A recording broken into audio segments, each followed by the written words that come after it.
Vitajte! Dnes budeme hovoriť o tom, som nešťastný. Potrebujem nájsť lásku svojho života. Chcem nájsť radosť zo života. Už nechcem byť unavený. To, o čom dneska budeme hovoriť, je, že ako si my, ľudia, v drvivej väčšine prípadov komplikujeme život.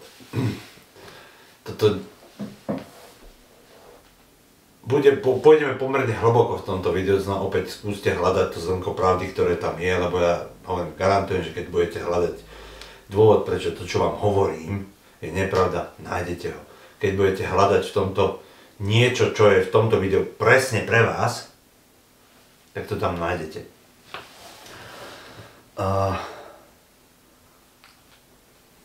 Dnešný svet je nastavený tak, že drvivá väčšina príbehov, reklám, múdrostí, ktoré si vieme prečítať v knížkach, hovorí o tom, že na to, aby som bol, zameriam sa na šťastie.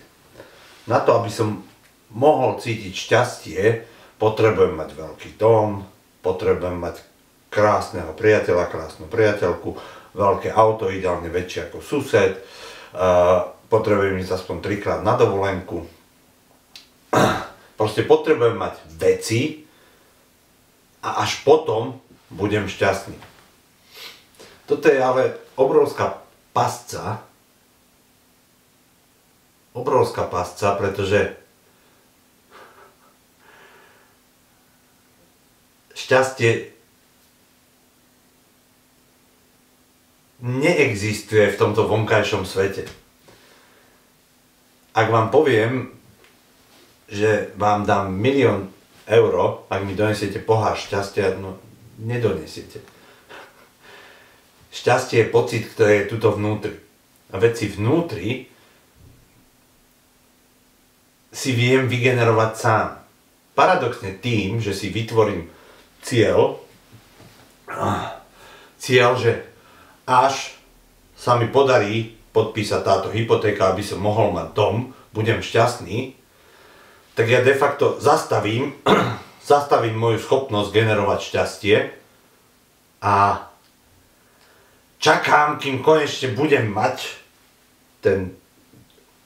podpísanú tú zmluvu na hypotéku, aby som sa vedel nasťahovať do nového bytu. Vtedy si umožním vygenerovať trošku šťastia a v momente, keď sa mi na chvíľočku prestane generovať toto šťastie, tak si poviem, Ježišmartikus, tak tento dom to nebol. Asi to bude... Nebol to tento byt, tak to bude asi rodinný dom. Príbeh začína znovu. To, čo je kľúčom, je, že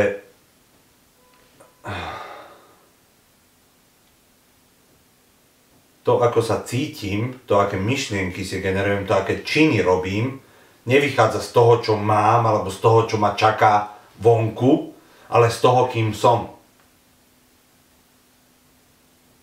To, kým som, určuje, ako vidím svet. Keď som človek, ktorý je nešťastný, tak všade vidím dôkazy toho, prečo má zmysel byť nešťastný.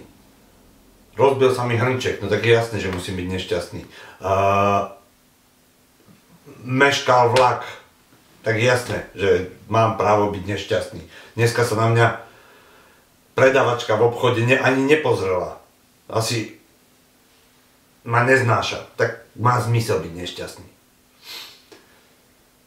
Lenže ono to funguje presne naopak.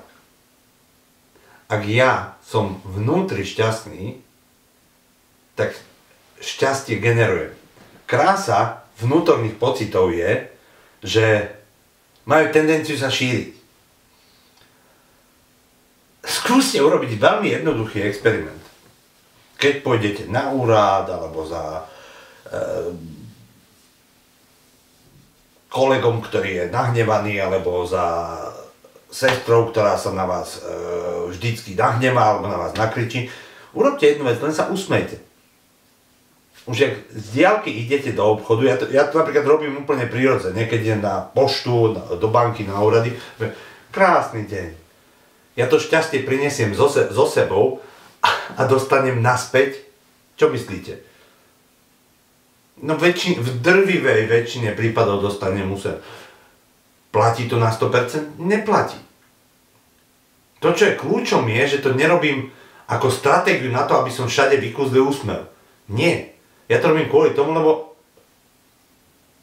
chcem v tomto svete vygenerovať viac šťastia. Ak generujem v tomto svete viac šťastia, rozumiete, ja som šťastný, to šťastie rozdávno sa mi naspäť vráti. Veľmi podobne to funguje s láskou, s hojnosťou, s láskavosťou. S láskou je to také úplne do očí bijúce. Ja nemôžem dať najavo lásku, keď tá láska nebude opetovaná. Čo myslíte? Keď budete k svojemu priateľovi alebo k svojej priateľke neprejavať lásku, lebo vám nedostatočne prejavilo lásku, aká je šanca, že akákoľvek láska sa v tomto vzťahu objaví? Aká je šanca, že ak vy neodpustíte, alebo ak ja neodpustím, že to odpustenie sa na druhej strane objaví? No ja vám to poviem veľmi presne. Nulová. Lebo ak to odpustenie, lásku, šťastie neprinesiem ja, niekedy nastane, že niekto ju prinesie sem. Ale to, čo máme tendenciu my, a niekedy aj ja, robiť, že čakám na šťastie, kým sa niečo vo svete udeje, čo mi dá povolenie byť šťastný. Čo mi dá povolenie prejaviť lásku. Ono paradoxne, v momentoch, keď sa to zdá byť najťažšie, to znamená, môj milovaný, moja milovaná sa na mňa mračí a kričí na mňa,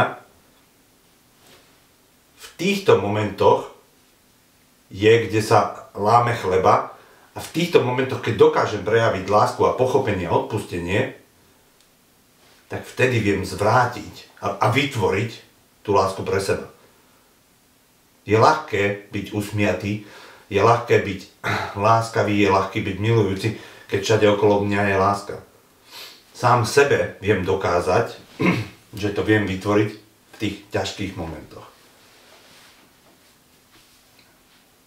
Ak ste ochotní sa zahrať s experimentom, vyberte si jeden z týchto pocitov a skúste ho generovať v sebe bez ohľadu na to, čo sa deje okolo vás. Povedzme, že to je šťastie. Usmievajte sa. A obzvlášť vtedy, keď to vyzerá byť najťažšie. Na druhej strane linky je nahnevaný klient. Ak vnútri vo vás bude tendencia vrátiť sa naspäť ku šťastiu, je možné, že ten nahnevaný klient vás na chvíľočku rozhodí z tohto pocitu, ale ak tu budete mať na pamäti, tak sa tam rádovo rýchlejšie vrátite. To, čo by vás predtým na 4 dní, týždeň, mesiac vyhodilo z miery, aby ste si to stále prehávali v hlave, zrazu po 2 minútach prestane existovať. Takže, ak chcem šťastie, paradoxne najefektívnejšia stratégia na to je to šťastie rozdávať. Ak chcem lásku, tak najefektívnejšia rada alebo stratégia je tú lásku rozdávať. Ak chcem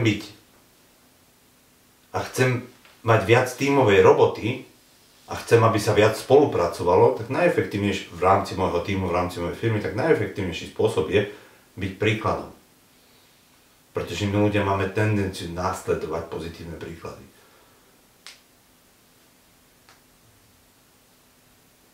Napíšte mi, čo ste si z tohto zobrali a ako sa vám darí experiment.